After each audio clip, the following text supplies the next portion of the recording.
Hey there, everyone. Welcome to Guru session number 7, lucky number 7.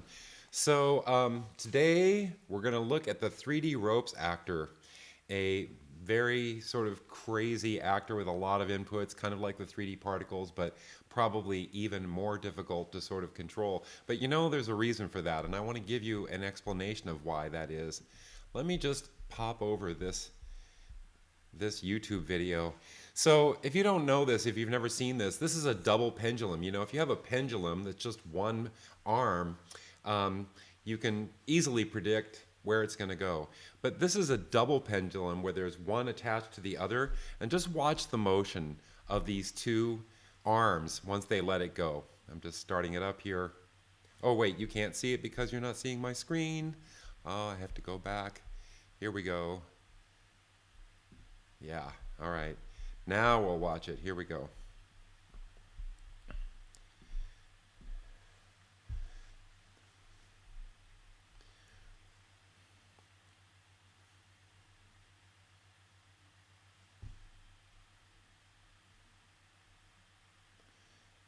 Oh, they had it fastened at first so you could see what just a single pendulum would look like. Now here's the double pendulum. And if you watch that, you can actually see that it's pretty much impossible to detect what it's going to do. And this is a great example of what we would call a complex system, yeah? I've even seen simulations with 3 or even 4 arms on the pendulum, and it actually at that point does become impossible because you're talking about the tiniest change in friction as the thing moves will completely change its behavior. So why am I showing you this? Because we're actually dealing with a similar system inside of the 3D ropes actor. It in fact is a highly complex system because there's all of these points attached together. So just to sort of lay out, some people here at the beginning said, oh my God, I've never gotten anything good out of this, or it's very difficult, or you know, whatever. It is because the slightest change in parameter leads to the kind of complexity that you were just seeing before, right? All right, so let's start though. I tried to make you some example patches. Mostly, we're gonna play a little bit and we're gonna try some things so that you can kind of see it happen. And in the end, you know, you're gonna have to do your own playing, but at least you have a few scenes here. Maybe they already do something interesting and nice for you. And if you open this, you should be at this control panel that I made for you here that has some, starts with some pop-up menus and some buttons, and then there's a bunch of sliders to control things. Everyone click on, go ahead and click here on the first snapshot because I think I saved it with snapshot number 7, which is a big fat one, but I would like you to start with number 1.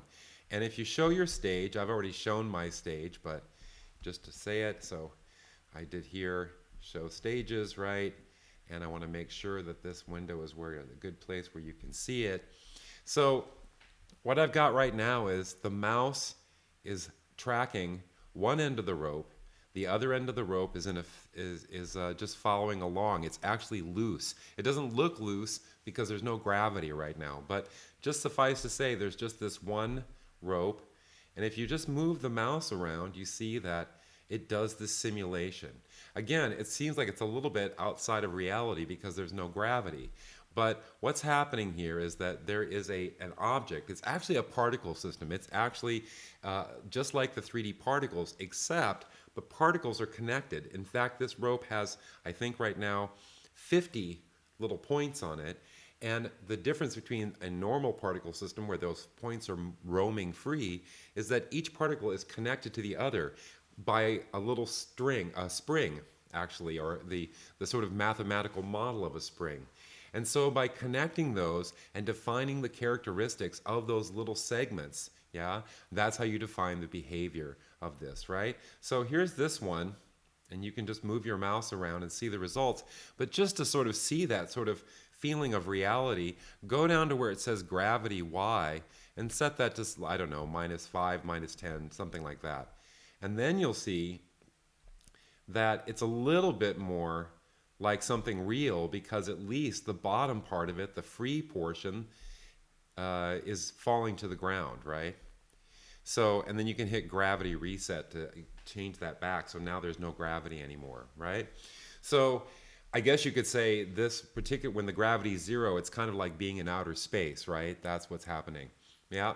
So, all right, let's just try a few of these. Let's just see what they look like before we start trying to understand it. So here's smooth follow, high friction. So one thing you'll notice is that the one of these things here, the segment friction, this slider down here at the bottom of the segments group here is a value of 1. Now I'm going to hit it. Now the friction is 0.01. And you'll see that you see how it kind of like delays. There's like the energy of the rope travels towards the end of the rope. So if you keep moving it, it's fine. But as soon as you like let it go, you see like what you've done kind of travels towards the end. That's because this friction defines at each little connection how much friction is there. Even in a string, which we don't think of as segments, but a real piece of string, there's friction inside of the material as it tries to move. So this friction defines how, how loose it is at that connection. Let's say it that way. And then here's a different one where it's going to be, the segments are heavy, so the segment weight is going to go up, and they're very springy, right? The other thing is how springy is the spring, and this segment spring is going to go up, all right? And so I'm going to click that, right? And so the segment length also went up, and now you see it moves in a very different way.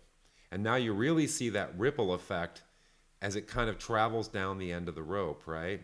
And again, if you want to play with the gravity, you can play with any of them, by the way. Like, for instance, here's gravity in the z direction, that is away from you. If you make negative z gravity, like so, then the fixed end of the rope is close to you, and the other end is traveling away. Or you could go positive z, and then the loose end of the rope is going to travel towards you. And it kind of looks like you're zooming through space, right?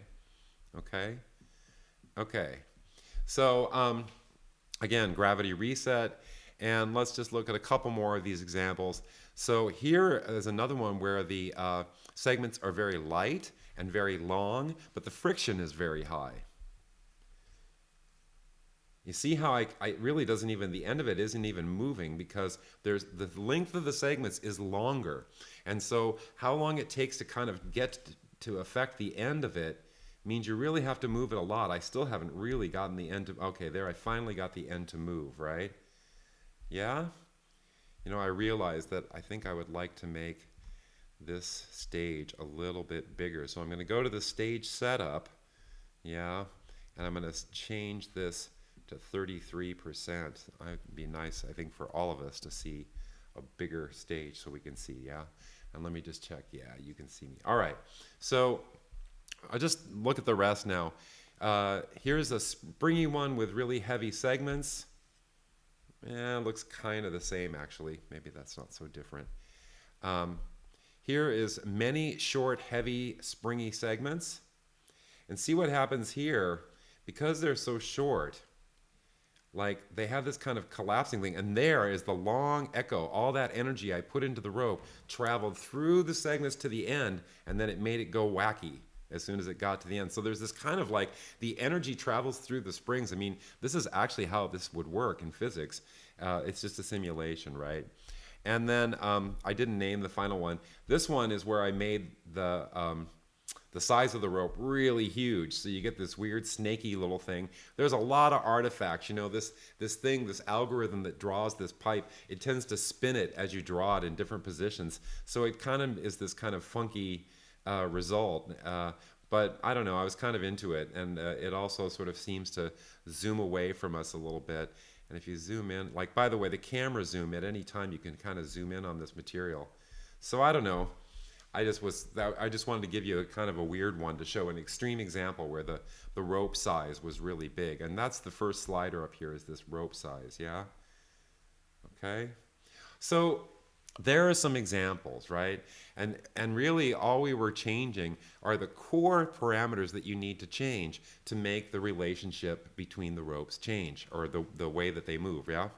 So now I want everyone to click on this first the smooth follow high friction. Let's start there, okay? That'll be our starting point. And now if you go to the view menu and say actor control split, or command shift F or control shift sorry, Command Shift S or Control Shift S, you can get in and we'll see this actor here. So that's the 3D ropes actor, yeah? And I'm going to go through the parameters that are connected to these controls so you can kind of see what's going on, yeah? By the way, right now we are rendering to the stage directly. So this 3D, if you go to our 3D Guru session where we went through 3D, you learned that you can render to the stage directly, but if you want to bring that image back in and work with it, you can also render to a virtual stage. I won't cover that here, even though we'll use a virtual stage before the end. But anyway, you can see here that this is the first one that we chose. So let's just start with the ones that have these tabs on them, because those are the ones coming from the controls. And I want to start in this area where it says size, right? So hopefully the first one, size, is obvious. That's just how thick the rope is, yeah? And if you turn that size way up, you're going to see some pretty funky artifacts, right? All right, the reason for that is the draw mode. The draw mode right now, there are 4 draw modes, yeah? And they are in increasing level of CPU usage. Remember, all of this runs on the CPU. This particular actor, it's not running on your graphics card. It doesn't, it's kind of difficult to program these kinds of things for graphics cards to do them. So there are 4 here, and let's go right from the size to that one. That's the draw mode. That's the one connected to control number 7. And if I right click there, you see the 4 choices are lines, raw, join, and round, right? And again, as you go down that list, the CPU usage is going to go up. If you've got a single rope, you're really not going to notice it. It'll be fine. But a little bit later in this session, you're going to see where we have lots of ropes, and you will see the CPU usage going up in the load indicator, yeah? So that's something you do have to watch out for.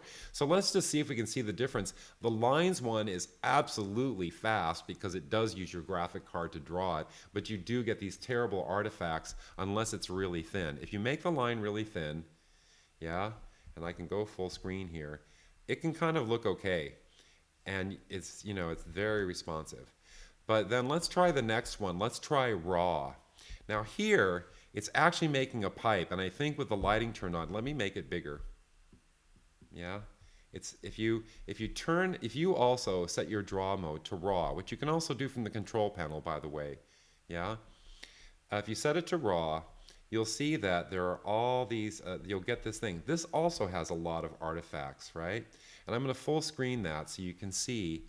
It almost looks like a little accordion, and that's because to save time, what it's doing is that it's drawing the individual parts of the rope, but it's not trying to connect them because the connecting of that whatever shaped pipe is expensive and takes extra time, right? Of course, it doesn't look very good when it's big. However, I think if you set it to quite a small size, it can look all right, yeah? And it looks especially all right. Right now it's set to 8 vertices. It's like if you were to look into the pipe, it's like a stop sign, right? But if you set the number of vertices to 2, which will also improve the CPU usage, so let's look at that, right? The vertices, we've got raw mode for the draw mode, and the number of vertices is 2, right? You can try that too. And if you do that, you'll see that it looks pretty great. And so I often use it for 2. It's like a ribbon, right? It's not really a pipe anymore. It's a ribbon. But some of those strange artifacts that you see will be gotten rid of if you go to use 2 vertices, yeah? All right?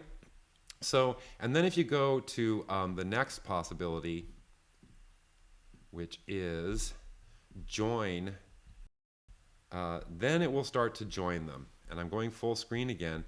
However, there is a flaw, and people have mentioned this to me before.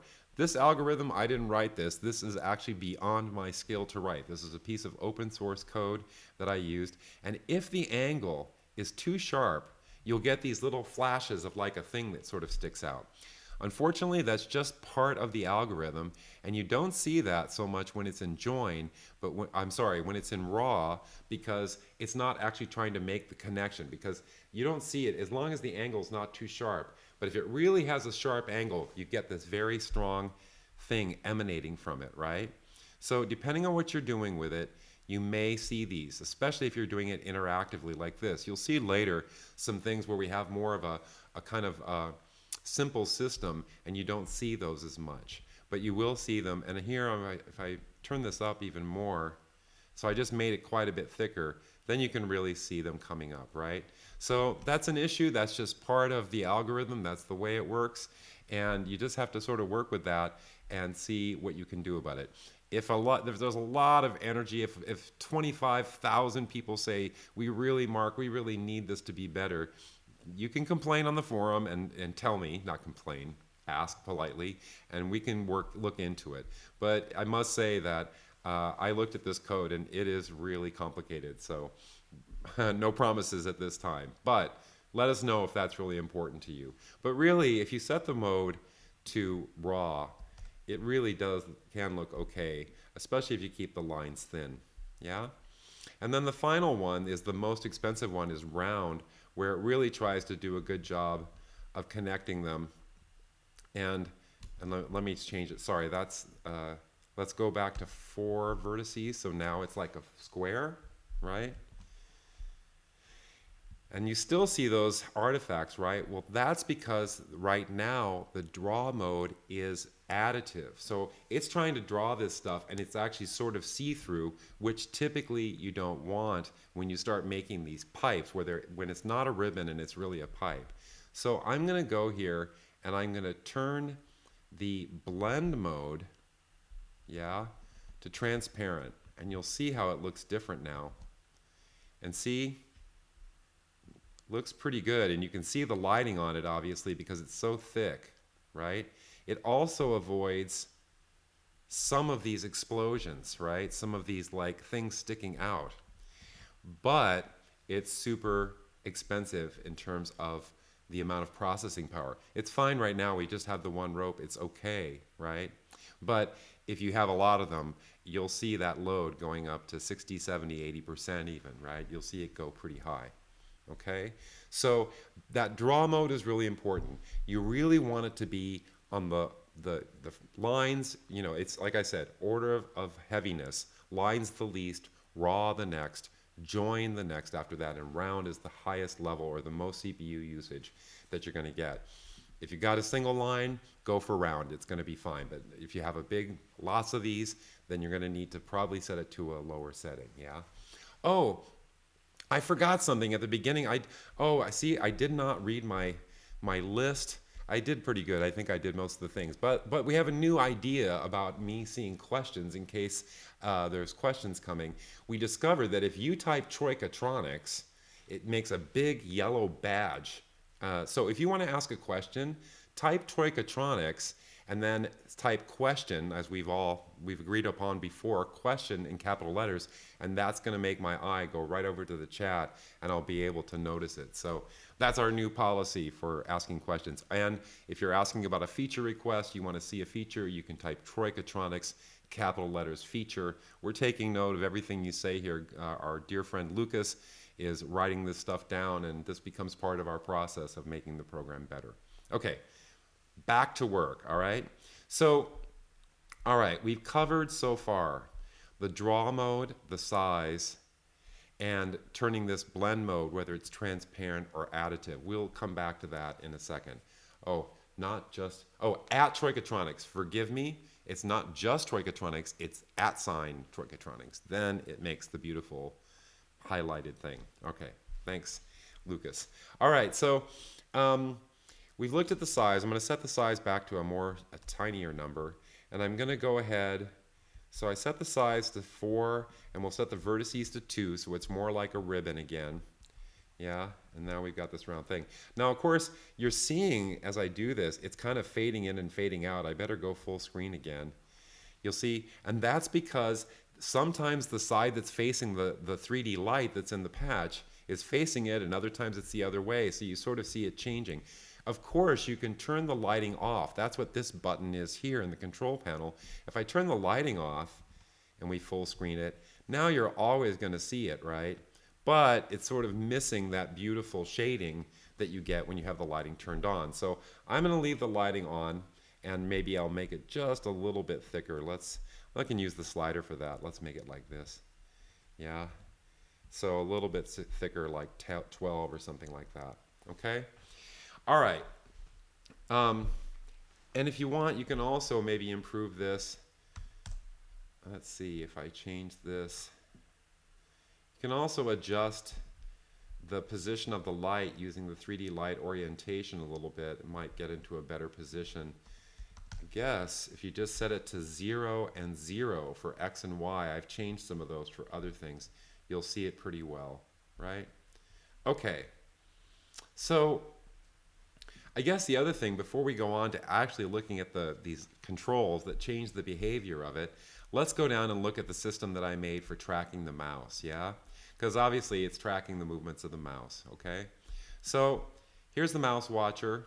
We've got a limit scale value, so it's taking the 0 to 100 value from the mouse watcher and scaling that to -5 to +5. So that's just like a kind of 3D, that'll be used in a 3D world as a range, plus and minus. And then I've got a smoother actor. And the reason for the smoother actor is actually very important here. The system is so sensitive that even the mouse seems kind of low resolution when you're putting this in. And those jumps as you move from one pixel to the next actually disturb the thing, and it makes it kind of shake. And if you were using an interactive sensor of any kind, like connecting this to you know, like a leap motion or doing stuff with the Connect, you absolutely want to use this smoother, because any noise in the signal is going to kind of make the system vibrate in a way that's not very beautiful. So I've got the smoother here, and I've got it turned up pretty high, 0.9, right? So that's to get those points coming from the mouse watcher. So instead of going like kind of stair stepping, there's a beautiful curve to it. And then in the end, those go into the start point XY and the start point X and the start point Y. We're not using Z, but if we had a three-dimensional sensor like a Connect or, you know, a Rococo suit, something like that, you could use Z, so it really would move in three dimensions. But right now, we're just using X and Y because we have the mouse, right? So that's what's moving, right? I'm changing the start point X and Y, so the mouse is controlling that, right? All right? And the end point right now is not fixed to anything. It's not connected to anything else. However, if you go here and click the button that says fixed endpoint, and even before you do that, go look here where it says track endpoint. Yeah? So this is off. And then there's another XYZ position, right? And what's going to happen is when you hit fixed endpoint, did you see it move? The end of the rope went to the center of the world, right? It's at 0, 0, 0. And now, when I move the thing around, that point is not moving anymore. It's not just kind of trailing around wherever it wants to go. It's locked to that point in space. And so, for instance, I could also go in here, and I'm just going to, you can try this too. Oh, hold on. I just zoomed out of everything. If you go in here, and let's just go in and manually change the endpoint X. Let's move it a little bit to the left, like -1 or so, right? And just try that and see how that endpoint, see what I'm doing here? Now the endpoint is over here on the left. But already, just that change, pay attention to that. Now if I'm over on the right and I'm doing my mouse like this, and it really looks like I've got a rope that's attached to a fixed point, like a doorknob or something over there, and I'm doing like up and down like this with the rope, and you see that beautiful sine wave coming out of there, right? So this is a little bit different, right? We've now got this fixed endpoint in space so that the rope looks like it's attached to something, yeah? And you can move that wherever you want. Like, let's try a different setting. I'm going to set the endpoint X back to 0 and set the endpoint Z to 5. Let's see if that works.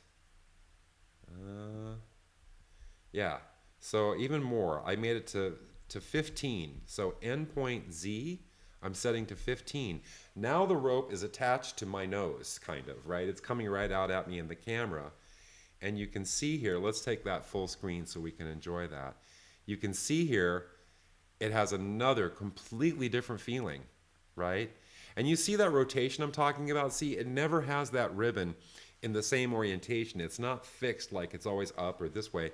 It kind of rotates freely as you manipulate the thing, right? But you get this really beautiful, these beautiful waves and things like this. And you can imagine I'm using the mouse so we can just touch it. I think it's good for all of you to kind of touch it and feel it.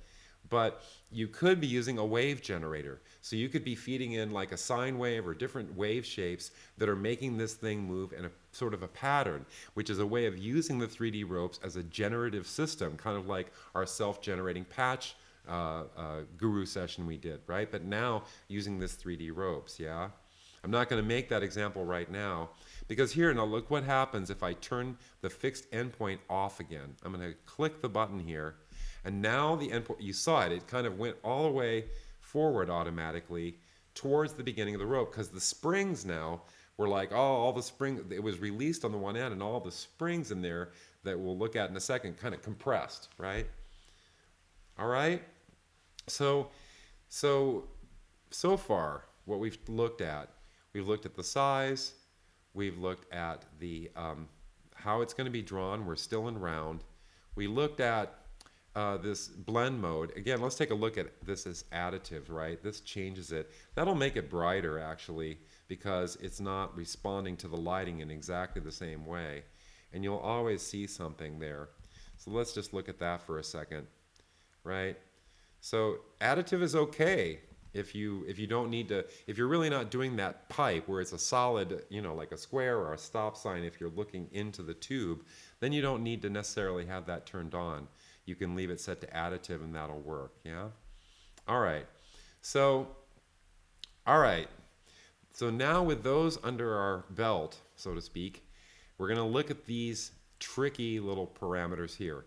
These 5 inputs, the segments, the segment width, the segment length, the segment spring, and the segment friction, that's what defines the physics of this system. And that's where we're going back to what I showed you before, this whole thing of like the double pendulum.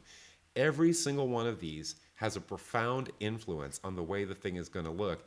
And there is no way that I will ever be able to tell you, if you just set them in this way, it's going to look like this. Because it is like the double pendulum system. It's a complex system, and very slight changes in these parameters mean that you get a very different result, right?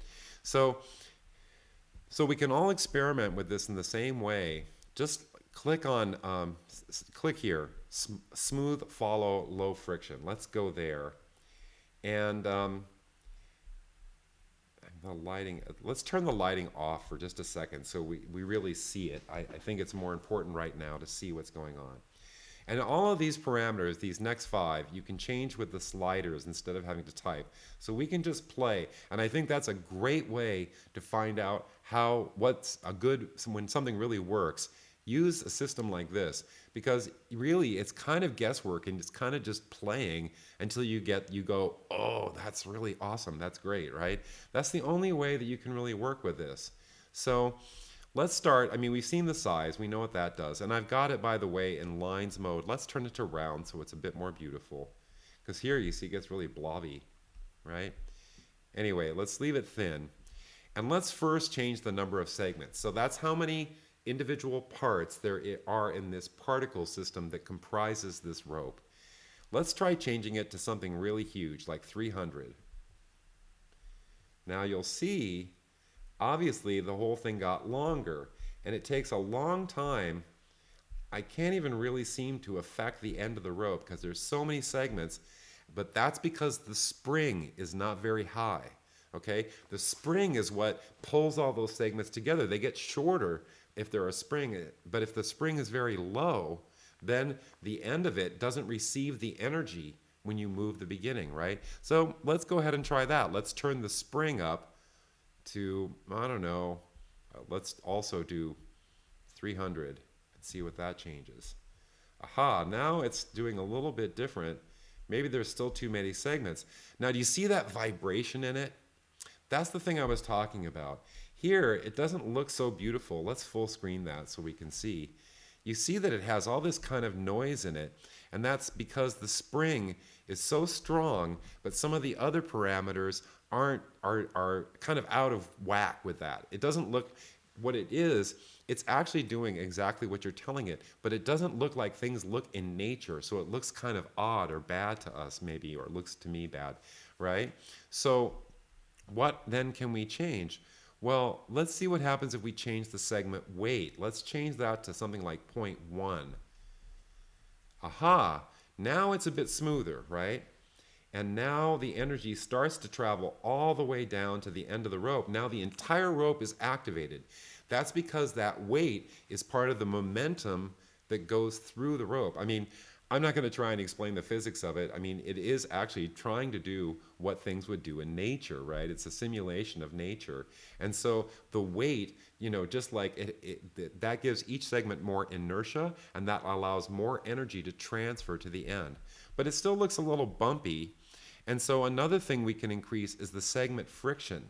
And as soon as you do that, that's like, if you can imagine them like a joint, like a little joint that can move in any direction, how much friction is there in that joint? Because when there's friction, see how smooth it's gotten, right? Because the friction now is kind of damping out all of the error and all that springiness at every intersection between every segment. That's getting damped down. And now it really moves in a much more beautiful way. Yeah, none of those little lumpy vibrations, or not very many of them. Yeah, so there's this interplay between the segment length, the spring, the weight, and the number of segments. Yeah, like here, let's go crazy. Let's turn this segment spring all the way up to 1,000, and if I whip it around here, you see that it kind of really travels down the thing. But now, okay, I made the spring high, but let's make the segment length really short. Turn it all the way down. It says 0, it's actually 0.001, yeah? And turn the segment weight way up. Now you see what happened? There's a lot more momentum. Like if I put a little bit of a movement in there, and then if I just shake the end, it travels all the way to the end of the other end of the rope, right? Because it has more weight, more momentum, yeah? Okay? And on the other hand, if I set the segment spring really low, now it's all just kind of meandering in space because there's no spring. When I pull one end, it doesn't really transfer into the next segment, right? And if I turn the segment friction down, I just did that down to 0, now you start to see the little bumps and you start to see the individual little things. It doesn't look real anymore because you're seeing the angle between the individual segments.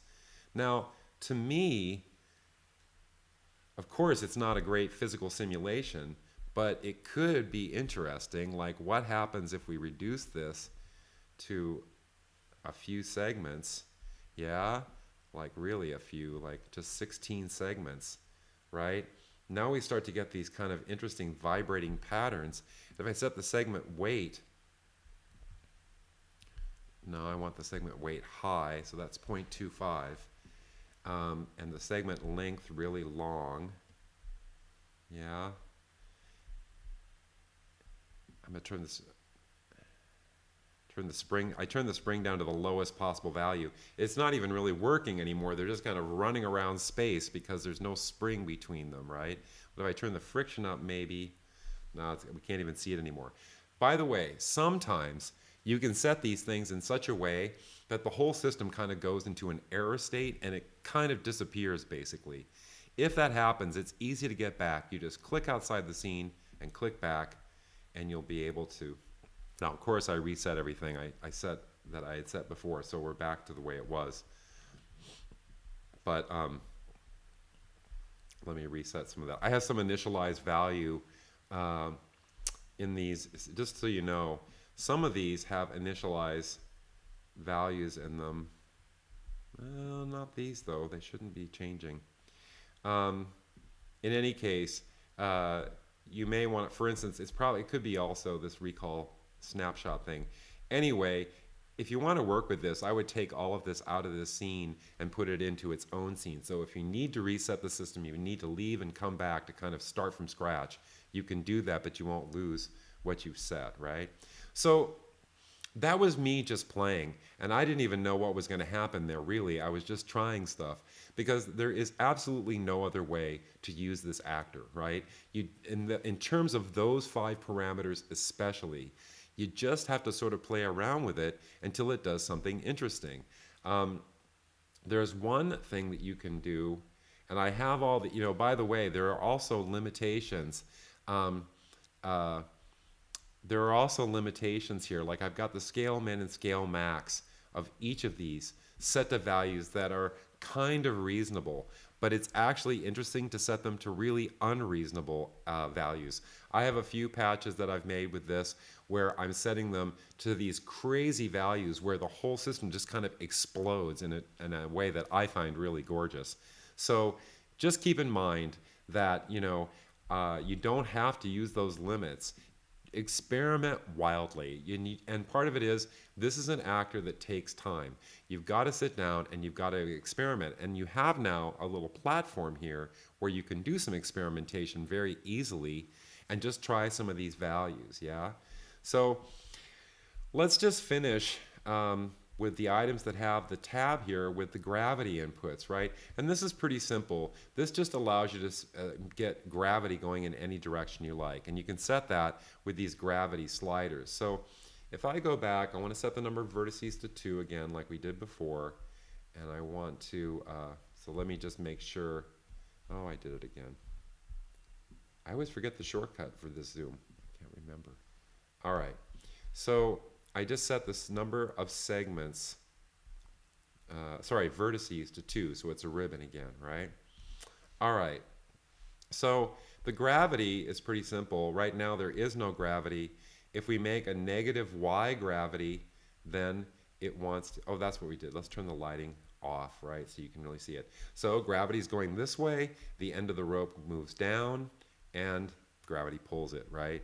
We can also make gravity go up if we want, if you take the y gravity and have it be positive, and then you get it moving up like this. But just look at the way that that moves. One thing that I did was I kind of made an abstract simulation of an underwater grass. I made these green, which by the way, I mean, I'm skipping some of the inputs that hopefully are obvious, but like there's the color input. If I go over here and I make it green, right, that's a little bit too bright. Let's make it a little bit darker. Yeah, I made a whole bunch of these. And so it kind of looked like, because you could make the water move, because by the way, here, watch what happens. So I've got this set so that gravity is going up, right? Positive y. But watch what happens if I make the x gravity go left or negative and then positive. Negative, positive, negative, positive, right? It's almost like wind or the water is moving back and forth. You can do that with an envelope generator. You can kind of have the x gravity go up and then down and then back to 0, and you get this feeling like wind has come across the scene, right? That works, by the way, with the 3D particles and 3D model particles as well. I've created wind simulations doing just that, right? And like we said before, we can also have the z gravity coming out here. So now the end of it's going to come towards us, right? So it's going up and out. And again, if I set so gravity reset and only do the z, then you only have the gravity coming positive, that's towards your nose, or you could have it going negative, right? So now it's going away from you. And here, if you do that, you might want to do the camera zoom in, so you really get the particle right in front of you. Now the other end of the particle, the free end, is going away from you, away from the camera, and you get this kind of beautiful thing, right? But you can imagine that there's not just one of these, that there's 5 of them, and they have a beautifully chosen palette of colors, and that they're all reacting to some different kind of sensory input. You start to get these beautiful simulations that can really look great if you start multiplying them and using them in multiples, yeah? It's time for some questions because I've kind of covered the basics of the physics of it, right? That's the first step, is to sort of go over the physics and these things, because now we're going to change to getting into using multiple ropes. So if you have a question, now's your time to type @troikatronix and let me know. I'm not going to do every single one of these inputs. We're going to cover most of them, but some of them I'm going to skip because it's just going to otherwise go on for hours and hours. And I want you to give you the most important ones. You can always come to this topic. Remember, we always have a topic for the Guru sessions in the forum. If you have a specific question about this session or any other session, ask it in the forum afterwards, or if you watch this video not live, but you want to ask a question later, that's the place to ask. And we'll always have the link for that forum topic along with the videos that we post, okay? So, oh yeah, Command 0, default zoom. Thanks, Sammy. I guess I should know that since I programmed it, but you know, who knows. Any other questions before I move on? All right, I guess we're doing good, all right, okay? So, that is the, I'm sorry, there was one other physics thing that I wanted to throw in here that can be very nice before I leave the scene. And I don't have a slider for this one, but there is an input here that says air friction, right? So this is a little bit different than the friction that's the connection between the particles themselves. This is like the air around it, or if you want to think of it, if it's 0.02, which it is now, that's maybe air. But if you set that to, let's say, something like, let's try 2, or even higher, I'm gonna set it to something to make it super obvious. Here's 100. Oh, that's probably too much. Okay, 10. See, I lost my system now. I'm gonna have to leave the scene and come back. Okay, 100 is definitely too much. You might have to do this too. Oh my goodness, I've lost everything. What have I done? Okay, let's try 5. All right, there's my system again. Sorry, I'm going to go back to this. And then I'm going to do air friction 2. All right, there. So to do what I did, click on snapshot number 1, like this. Turn the lighting off so you can see what's going on. And then go change your air friction to 2 here. Change this to 2. And what you'll see is the whole thing gets really lethargic, right? Gets super lethargic because there's all this friction around the thing that's surrounding it. So now I'll try something even higher. Let's go to heavy, springy, low friction segments. Turn the lighting off so we can see it. There's a more bouncy one, right? So you can really see the effect of this. Now go again to the air friction and let's set it to 5. And see what happens? The whole thing kind of like becomes almost inert at the end because there's so much friction from the air, the surrounding material, that it can't even move. Let's try something less than 5. Let's try 1. Still pretty strong. One more time, I'll try 0.5 for the air friction. You see, it really has a profound influence. I'll go even lower, 0.1. All right, now some of the energy is still getting transferred to the end, but it kind of makes it look like the whole thing is moving in slow motion, right? So that's an interesting input too. I didn't want to skip that, is the air friction input, okay? All right, can you color one rope in more than one? So one of the questions is, can you color a rope in more than one color? No, we do not have that possibility right now. You only have the possibility for a single color for the rope. There's no sort of grade. Oh, no, not true. That's not true. I don't know if I can quickly demonstrate it because you're going to see in a little bit, there is a texture map input here. And if you had a texture map that was a gradation from one color to another, like just like a tall, thin picture, you could feed it into the texture map input and it would be applied to the rope and then you could get a gradation. So that's how you could do it. Yep, there is a way to do that. Yeah. Okay. All right. All right, we're going to move on then. And I'll keep looking for your questions over here. Because now we can go to the next scene that's 3D ropes multiple. And you'll see here that there's this sort of bouncing little row of ropes, okay? This has the same control panel as the last one. So we're gonna, and the stuff we're about to do, we're gonna do manually. I'm just gonna have you do this with me.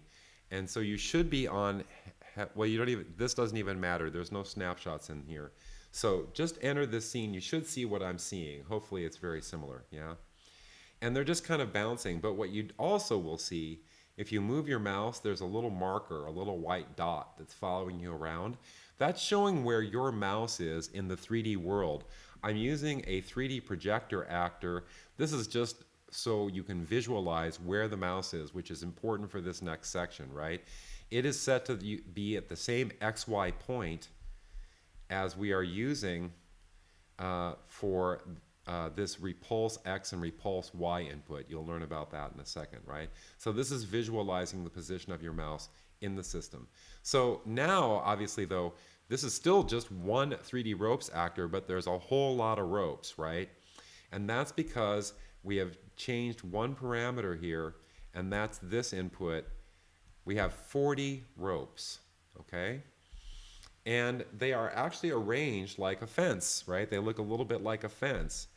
And to kind of get these to move in their full glory, as soon as we would start putting some of this repulsion that you're going to see in this repulsive energy into the system, these would do this. But I want you just to go and adjust, go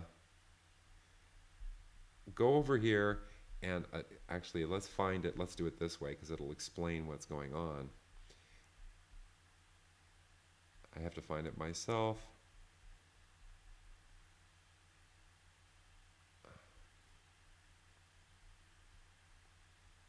Okay, this is what I'm looking for. Point offset X, okay? Right now, that defines when you have those 40 ropes, there's a central point. That's the X and Y point that you have for start point X and start point Y. Start point X is 0, it's right in the center. Start point Y is 1, so it's a little bit up higher. But then we have this point offset X, and that's when you have those 40 ropes, how far apart are they going to be? So just go in there and drag that, and you'll see the whole thing goes a little bit nuts, right? Because this is what I was saying, this number, this adjustment of the offset is putting energy into the system, just like moving the points with the mouse, and you get this crazy response, right? You won't get this if you have it set when you come into the scene, but keep in mind, this parameter is probably one that you will have trouble changing in real time while you're running the patch, because unless you do it very carefully and very slowly, it'll introduce so much energy into the system that you'll see this. On the other hand, maybe this is awesome and that's exactly what you want, so that can also be cool. But the point here is that if we set this to 0.2, and if I leave the scene and come back, now you see those ropes are just further apart, right? And so you can do that in any of the 3 dimensions. X is this way, Y is this way, and Z is this way, right? So here, if I do Y 0.2, now you see not only are they spaced apart this way, they're spaced apart up and down. So now you get this. If we send the camera backwards a little bit, let's take the camera zoom back so we can see them all. Now you see what we have here. Let me full screen that and make the size a little bit bigger so it's clear. So there are these ropes sort of sitting there waiting to go, right? And they're still vibrating from the fact we just moved them, yeah? So this point offset, X, Y, and Z, this allows you, when you have multiple ropes, to space them out without having to do, so you can make a repetition and control where they are. I'm going to set the Y offset back to 0 so that they all start at the same Y position. Again, it's sort of moving around and vibrating, right? But there's another really nice input with this that I've used, is this random offset rand, which means offset random, and then random strength X, Y, and Z. So I can set this all to 0. Like I set the point offset just now to 0. And now you can see it's still moving around, but if I leave the scene and come back, all of them are in exactly the same place. There's no offset anymore, yeah? But if I set this offset rand to, I don't know, let's say 10, and then I set the strength, which is a percentage, yeah? I set the strength to 100% in the X direction and 100% in the Z direction, yeah? And if I adjust, now if I leave the scene and come back to sort of reset everything from the beginning, what I'm going to get is a kind of forest. And I'm going to make this clear. I'm going to just go here and change the number of segments, like make it 51. Let's see, no, that's not what I want to do. Go here and change the point offset to 0.01. So go here to point offset 0.01. And now you're going to see the whole system there. And I think that I need to make the random strength Z 100. And the offset rand, I'm going to make that even bigger, 25. Excuse me. So now what's happening is that, so that instead of just them all at the same point, it is randomly making the offsets on the X and Y direction, and essentially we end up with a forest. Let me change these to be, I'm going to change the vertices to 2. Yeah, and I'm going to turn the lighting on and full screen it now. And you can see that they're just all over the place, right? It's kind of a way to make a forest, if you want to think of it that way. I think it's a little too far apart. I want to do it a little bit closer, because right now what we have is random strength X 100, random strength Y 100. I'm going to set this to 15 instead and see where they end up. Okay, and I'm going to set the number of segments to a higher number. You can do that too. Set it to, like, I don't know, 201 or 200. Now you can really see it, right? So again, what I did here, just to recap, offset rand here is 15. Rand strength X 100, rand strength Y we left to 0, rand strength Z, which you can't see behind the window here, is 100. Yeah, so you set those settings, and then I went over here and I set the number of segments using the slider to 201. And now we have this beautiful forest of lines. Now they're still moving around because of me messing around with them, but that's okay for now, because this is the next cool thing that I wanted to show you. So one of the features of this actor is this repulsion point, okay? And that's all here at the bottom.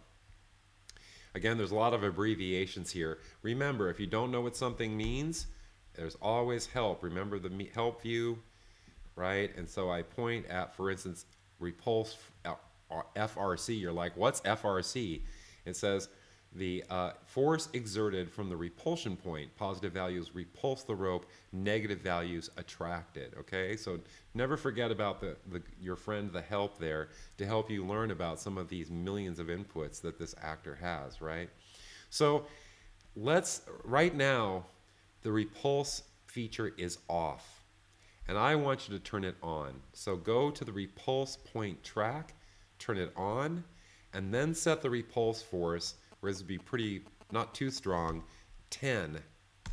So if it's 10, remember it said if it was positive, that means that there's kind of an anti-gravity. So there's a point, this little white dot that you saw tracking the mouse, and if you can imagine, it's like a Star Trek episode or something. It has negative gravity shooting out of it. So if you then take it and move it around this scene, it's actually, we spread things okay, I spread things so far apart, we need to use a stronger repulse force.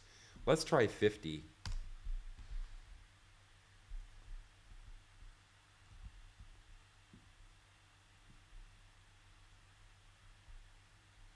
I guess even more. I'm going to try 100. All right, they are really far apart. So if the stuff is really far apart, then you have to make this number even bigger, right? So I'm going to set it to 1,000 just to see if we get a response. Now you can start to see it, right? So set that repulse force to 1,000.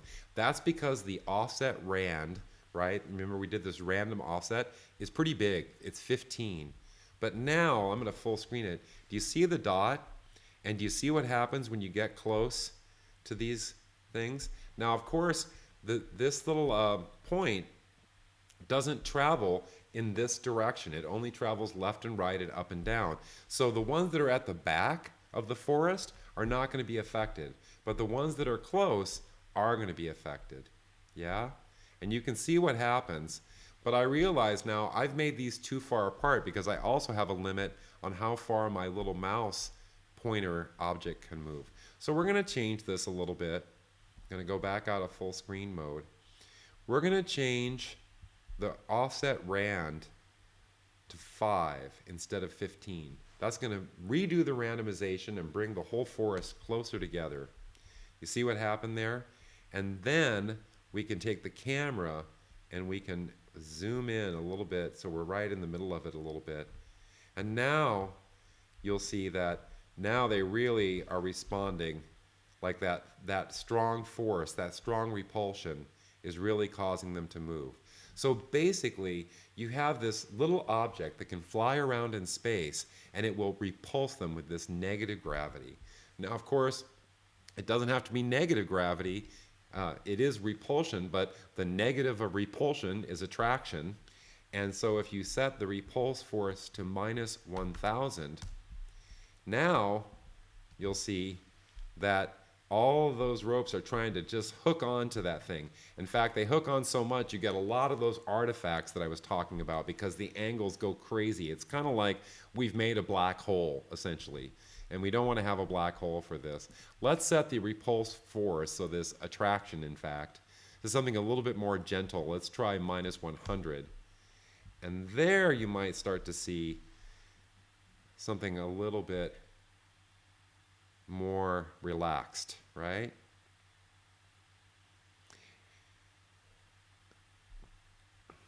Some of them get caught, and one thing that's really funny about this, so like if you just leave the point there, they'll all start to collect on it, right? I'm going to leave it there, and more and more and more of them are going to get stuck on my point.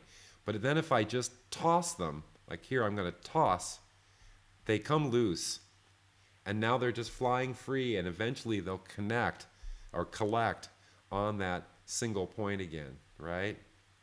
So there's this wonderful movement in there, and it looks really great, right? So that's how you can use this repulse force. And again, this is in 3 dimensions. One thing that's really nice that I've done with the Connect before, I made this forest so that it had this X and Z distribution of all of the ropes. And then I had a sensor, I was using the Connect to actually know where the torso of the person was. And as they walked through this imaginary forest, all of the sort of strands went away from their body as if they were really walking through it. And as they got to the first ones, they were repulsed. But as they moved towards the end of the forest, imaginary forest, those were repulsed, right? So this repulse force can introduce some beautiful movements into the system, yeah? Oh, by the way, which is good to point out, let's take a look at our load figure down there. You see 36.0 or 36.4%, right? So we've got, remember, we've got all of these ropes and they have all of these segments. Let's look at those numbers and think about it. We've got 40 ropes. Every rope has 201 segments. I can tell you that is a bucket load of calculations that has to be done. All of these things, there's loads of multiplications and things. It's not the most efficient thing. You can see what happens. Let's switch it to be 150 ropes. So now it's really dense, but you see that load indicator now. We're over 100%. It's not too happy about that because it's just so many of these. So at a certain point, you won't be able to do more because it's just too much, and you'll see the load indicator go high. That means you either have to reduce the number of ropes or you have to reduce the number of segments. Now, for instance, if I go here and I set the segments to 20, okay, it's not going to be as beautiful because they're not as long or whatever, but the load is way back down. Okay, maybe that's too small to be useful. Let's set the number of segments to 50.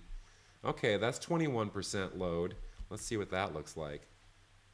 Well, that's kind of, we need them to settle down. I'm going to leave the scene and come back to get them to sort of start from 0. And there.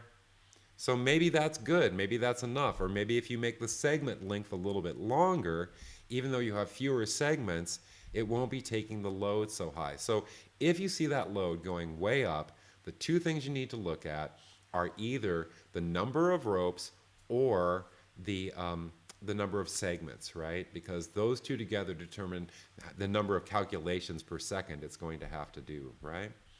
Okay? Oh, it's wild. Look at it, just waving there.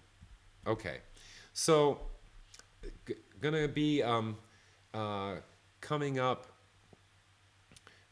with questions here in a moment. I already see one from Bone Map. I imagine if you constrain the start and end point, you could create shapes with the ropes. Yeah, that sounds pretty tricky to do. I don't know. I have to think about that. I suppose that with the right kind of influence, you could sort of create shapes. But the thing is about this system, I think you have to embrace the fact that in general, it's out of control. You know, hey, we're in the middle of a time where lots of things are out of our control, and it is a time when we should embrace the fact that we are not in control, right? And just enjoy it, just like be in that. I think that's part of what we're all dealing with at this time that we're going through, right? So maybe it's a great metaphor that we're working with this system, that we can influence it, right? We can influence the way it reacts, but we can't really control it. And this is where I think the beauty of this actor is there's no way to find something good in it unless you dig in and really play with stuff, and just make sure that when you find that thing that looks good, save that scene. Save the scene, make a copy of the scene, continue from there, or else use a snapshot, but somehow document it, because you'll never find that precise setting again, I can guarantee you. This is one where you really want to, as soon as you get something good, make sure and save it by just duplicate the scene you're in and continue experimenting in the next scene, and that way you'll have a nice list of things that look good to you, right? Okay, so now there's other inputs here, and I'm not going to really get into them unless someone asks me a specific question, yeah? Because I want to finish this up in a not so long. We've been going pretty long lately, hour and a half, more than an hour and a half, and I think it's good to sort of keep them a little bit more compact, right? But let's see if there's anything else I want to hit before we look at the final set of examples here.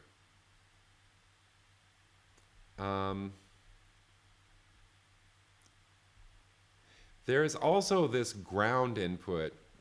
You can actually make a surface, an imaginary surface, and if the ropes hit it, it will like sort of drag on the floor. I'm not going to go into that, but the main thing is you have to set, right now the ground height is set to our special word min. That means negative infinity, which doesn't exist, of course, but minus, minus, minus. In other words, it never hits the floor, right? And it's good to leave it set to min, because the actor knows if you set it to that value, then you don't want to have a floor, and it doesn't have to do the extra calculations, which will also up your CPU. But if you want, you can raise this floor up, and it will hit the particles and they'll sort of drag along it, right? I'll try that right now. I don't know how successful I'm going to be. Let me reduce the number of ropes. So let's set it back to 40. So we get, and then let's set the Y gravity. We do have it set to negative, but I'll set it even more negative. And then let's see what happens if I bring this ground height. I just set the ground height to 0. And let me see here. Yeah, it's somewhere. It's kind of hard to visualize, right? And now it's below, I think. Well, let's look at this in the next example. I don't know. It's like, it's really hard. The ground thing is kind of hard because you can just never tell where it is, right? It's kind of a weird parameter. Anyway, since we're not really making a physical simulation, maybe the ground isn't that interesting, but it is there, and it will work if you just make it high enough that the ropes can run into it. All right, let's go to the final scene. This one is another example scene that I've made. Whoops, I want to just hide the media pane. So this will just give you some further examples, and this is just to let you see some of the possibilities with these multiple ropes. There are several snapshots here that you can click, and you can click the first one. Everyone click the first one. So there's just a curtain, right? This nice curtain of ropes, and we're using the join mode for drawing them. So kind of good, but not as good as round. The lighting is turned on, and right now we're just letting them be white, right? But if everyone goes to live capture settings, make sure that you've got your webcam selected here. So here's device. I say start live capture. And it's me again, I hope. Oh, wait. I have to move my webcam because it's blocking me. Hello, there I am. Okay, now I'm a little offset.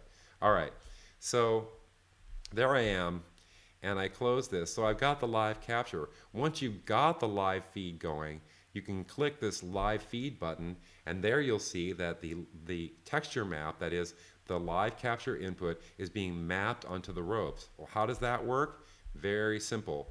You'll see over here as a video in watcher, I've got a selector actor that is selecting 4 different possible video sources. You'll see the other ones in a minute. One of them is just white, a white background, but one of them is the live feed. And if I go up here, I take that into the texture map. So now it applies the texture map to all of the ropes that are in the same actor like that. So right now it's just kind of a funny, like weird set of lines, right?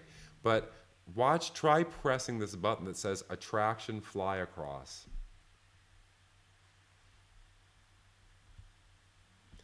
Okay? So this is what I was talking about earlier, right? This was an algorithm. That wasn't the mouse. I have an envelope generator that's sending the repulsion point flying across the center of the curtain, and so you get this beautiful response. You try that again, right? Another one you can try is where it says random attraction points. So if you do this, it just randomly makes points all over the place, and you can specify the rate. It will go from slow to fast, and this just disturbs the curtain by just going boof, boof, boof, making these random points, and so you get this movement of the curtain, right? Okay? And like we were doing before, if you want, you can just do it with the mouse. But you see, you get these really lovely patterns in the way that it moves, and these are very fast moving right now, right? But I have other ones that have slower responses and more force and things like that. But let's just see right now, the repulse force is 250. I'm going to turn that up using this slider to 500. So remember, I've got mouse attraction points and 500. See that? So it really is disturbing them, right? And you can also go to minus 500, so now it's not a point of repulsion, it's a point of attraction. I guess that's too much because it's really pulling it in, but let's go, oops, too big. Oh, I went crazy. Hold on.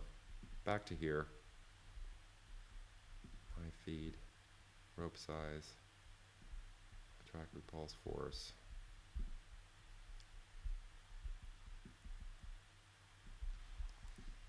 Okay, let's do it this way.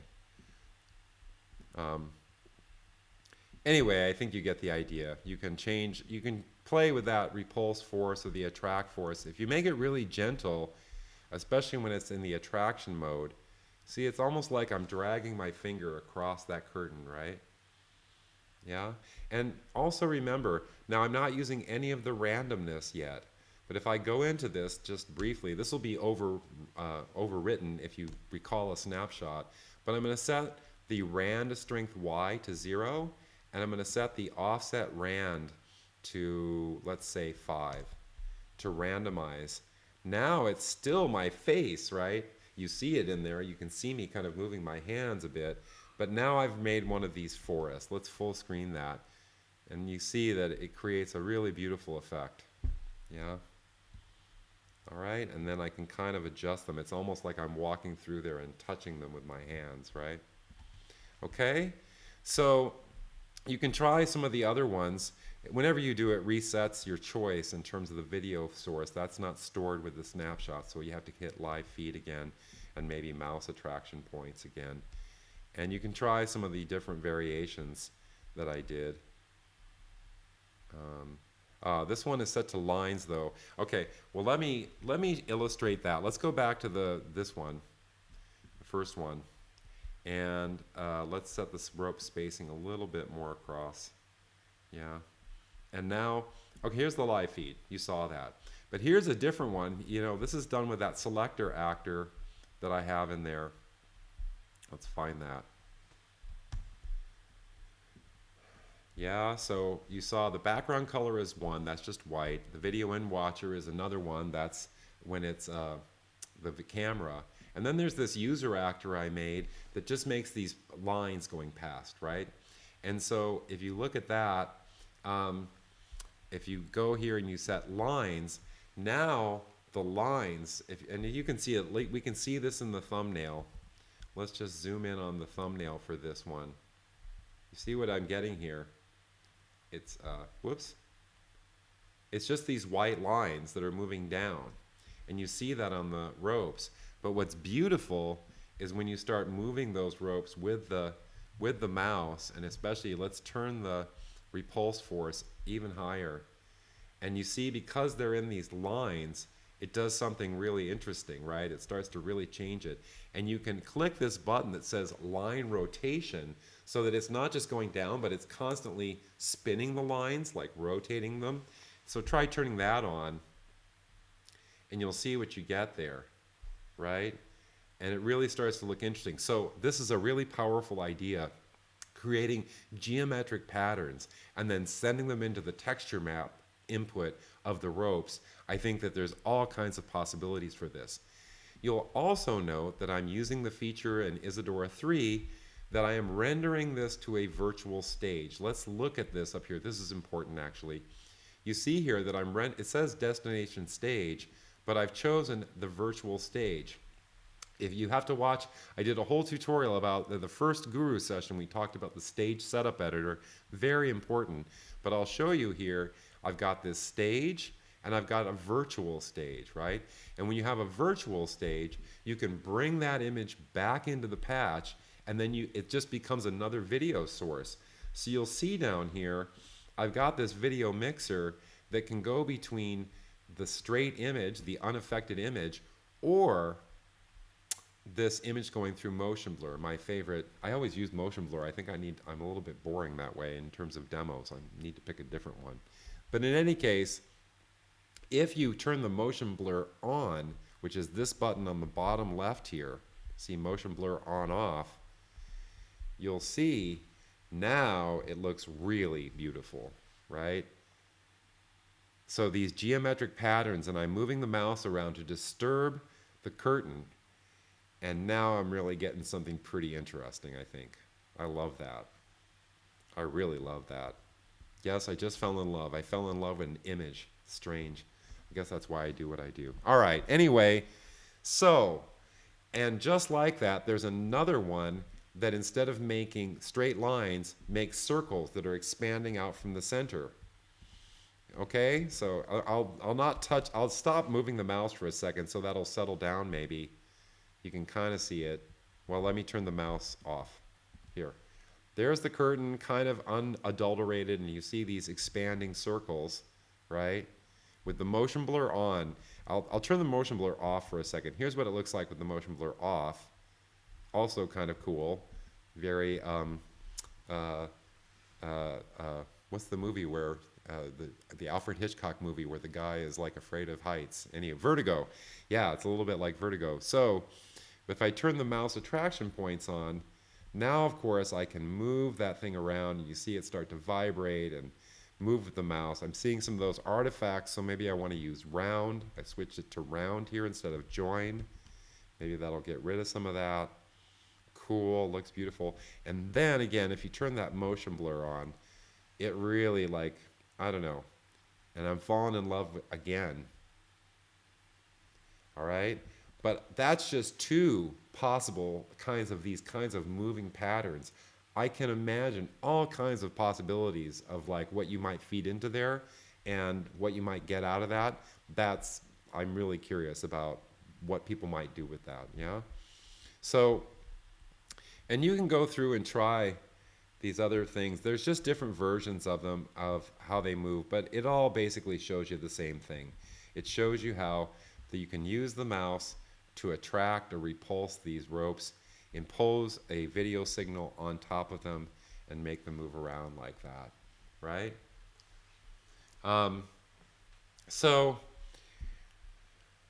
that's actually what I wanted to cover in terms of this. And now I'm really opening, oh, what's happening to the CPU when I apply the texture? So someone's asking what's happening applying the texture. I think probably nearly nothing, but let's find out. I think one of the things is, I don't know that this user actor is as efficient it is, so to find out bone map, I'm going to delete all of that stuff because I think the user actor also might be a little bit slow. Well, no, let's take that back. We just want to know what the implying the texture map is. Okay, it's 38.5% right now. I click the line, I disconnect it. All right, maybe a little bit, maybe a little bit. It's got a, okay, 3%, something like that. So it did add something to it, but not terribly. I mean, for sure, it's insignificant compared to adding a bunch more ropes. That's for sure, right? Somebody's got 2,690%. Probably your frame rate's not going to be very good. You might need to reduce your ropes. I'm sure you can all, we could see who can set a record, like set it up to like, I don't know, 1,000 ropes and see what happens, right? Okay. But anyway, now's the time to really pose any questions to me because that's really what I wanted to cover. Like I said, there's a few more inputs in there, but I've really covered the most important ones. And I guess the thing I really wanted to get across to you, there is no way to understand this actor. You simply have to plug in values until you see something that you like, and then you have to save it, right? And that's, I guess, what the most important part of this lesson was to show you, at least to give you a feeling about what some of these things mean, so that even if it's abstract, even if you can't predict it, right, it's still something that you can dive in and have a vague guess about maybe what it's going to do, right? And at least also with these example patches, maybe you can just slide some things around to help you find some things that are useful. That also might be a nice thing to do, right? Let's see. Yeah, Lucas says he wants to bring out his really old Mac. Well, over here in Vienna, where I'm teaching you from, we have a Mac SE30. Now, I think that, you know, that's a very bold statement, Lucas, but I think that probably I'd beat you with the SE30 if I could actually run Isadora 3 on an SE30. Okay. All right, I think that's it for today. That's all I really wanted to teach you. I will give you the delay time of the video to ask me any further questions. I'll give you a moment to do that before I really sign off. But I would love to see, we'll have an assignment this time, right? So you've got these test patches, you've got something to work with. But the thing I'm really curious about is these ideas of using these geometric patterns as a live feed. So the assignment, and I will make a special thread for this where you can contribute, is to make your own patches, even if you just do it in this file, although you need to rename the file before you upload it so that I will be able to distinguish them. Put your name on the file or something, you name the file your name, or at least I'll know if you posted it. But let's all see what we can do. Let's see what we can do by creating interesting texture maps that are moving that we can feed into the 3D ropes and do this kind of movement with the mouse and see what happens. And I think everyone will make a forum thread for this. And by the way, I said I was going to collect all of the ones that we did in Guru session number 2, the self-generating patch. I actually have one Isadora file with everybody's contribution. I just need to make a movie of it. But I am going to do that this week and get that done so we can all kind of enjoy watching everyone's go by without having to open everyone's file. Okay, so, all right, can you show how to do a multicolored rope? Yes, somehow I have to have a gradient though, and I may not have that, a gradient on this system. Let me see. Maybe in one of the other Guru Sessions files I've got a thing that I can use.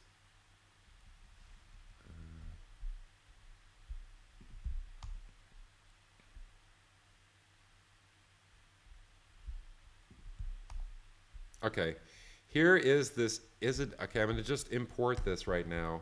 Here's this Isadora backdrop. Oh, everything's in the way. Here's this Isadora backdrop image, right? This is the image.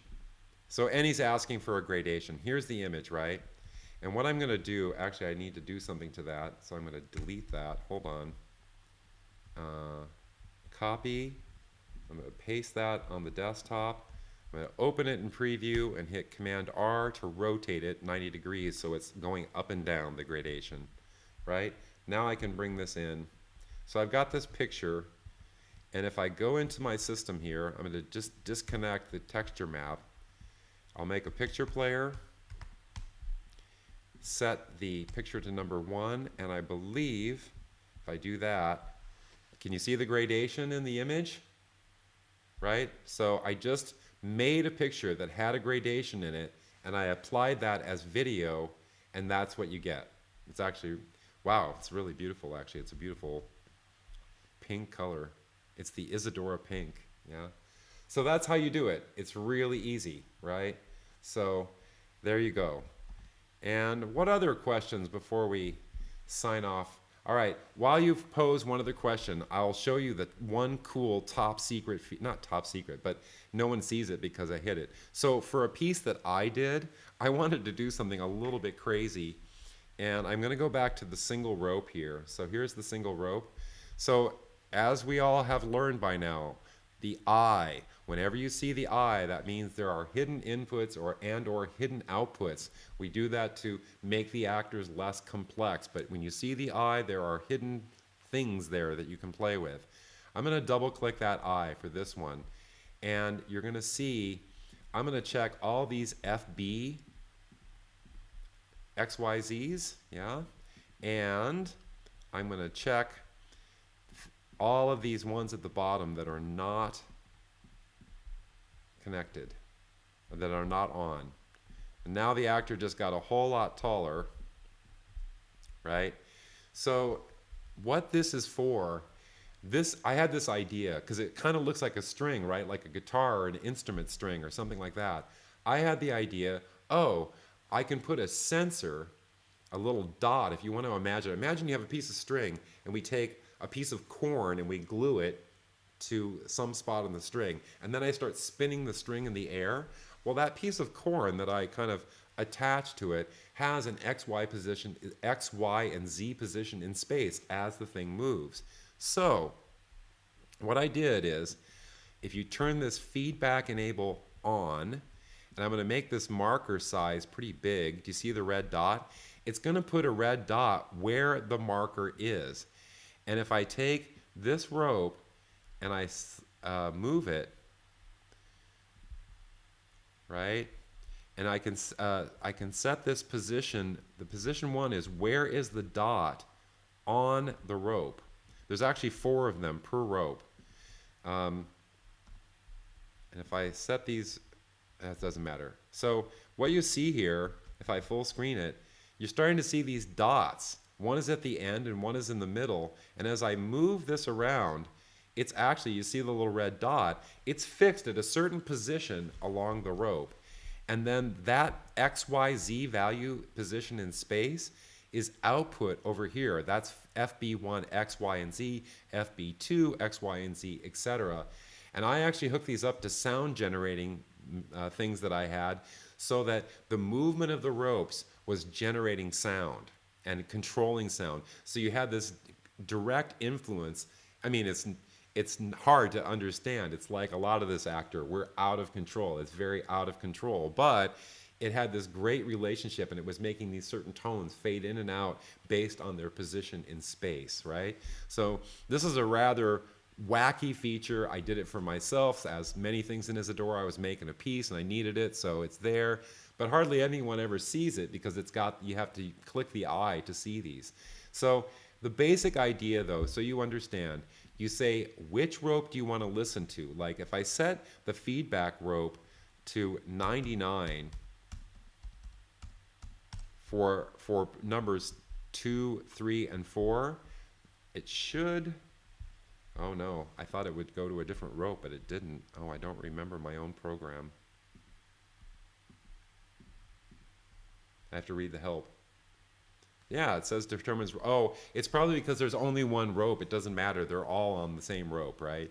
So, but if you set the number of ropes to more than one, then yes, that's right. It's up to 4 ropes. Very good. Bone Map asks, so is the wacky sound feature good for 4 ropes? Yes. And by the way, it's not just for sound. It could be used for anything, right? It's giving you the X and Y position of that spot on the rope. You could control anything you want with that. It doesn't have to be sound. I did it for music, but you might want to do it for something else, right? So if you have more than one rope, here I'll make 4. Let's do 2 vertices. So I say 4 ropes, and I will space them apart using the feature, the point offset X. I will do 0.25. Yeah, you can see now. Now, of course, they're all following the same point, so that's actually kind of interesting, right? So all 4 ropes are following, but you see the red dots. Let me make them further apart. Do 1, right? And now if I set the feedback position of the first rope to 25, and then 1 to 50, no, let's do 33. The feedback rope 1 is 66. Feedback rope 2 is, oh no, I did it wrong. Feedback rope 25, 1, 50, 2, 75, 3, 100. Did I do it? Or maybe it should be 1, 2, 3, 4. Well, you can see that they're not in the same place. That's the main point, right? So yes, that's what you're doing. So that's just a little bonus piece of information about this actor that's never used. So if you want to earn extra credit for your assignment where you're doing texture maps into the ropes, you can do something with this hidden feature. Yeah. All right. Well, see, it was an hour and a half in the end anyway. I can't make them shorter than that. So thanks for coming by. It's just always great to be here, and it's fun for me to prepare these lessons and remember my own program and use it. So I hope you have some fun with this, and please make something. I'll make the thread, probably not until tomorrow. I will make the thread, and you'll be able to contribute anything you want to make. Could be just, a patch like made from one of these example patches, but that is your customized version of it. Or you can make something from scratch. I do recommend making something from scratch though, because you kind of need to touch all of the inputs of this actor to really get a handle on it. But once you do, I think you'll be able to find something really great in it. So thanks a lot for coming by, and I will see you on Friday. I think what we're doing on Friday is an open session. We're going to have open questions. You can ask whatever you want, beginner, intermediate, advanced, and I'm going to improvise and answer. And I think it should be a cocktail hour. I think actually Friday at 6 p.m., it's the Isadora cocktail hour. Even Sammy, I know you're in Vancouver, but a glass of wine at 9 a.m., and it's Corona time. We can do anything we want. So you're all invited if you would like. I'm going to have a beer on Friday, and I'm going to sit here and improv and answer your questions and see what is you want to know how to do, and I'm going to try and do it right in front of your face and see how well I do, all right? So have a great evening, afternoon, morning, and thanks a lot for being here, and see you next time. Bye-bye.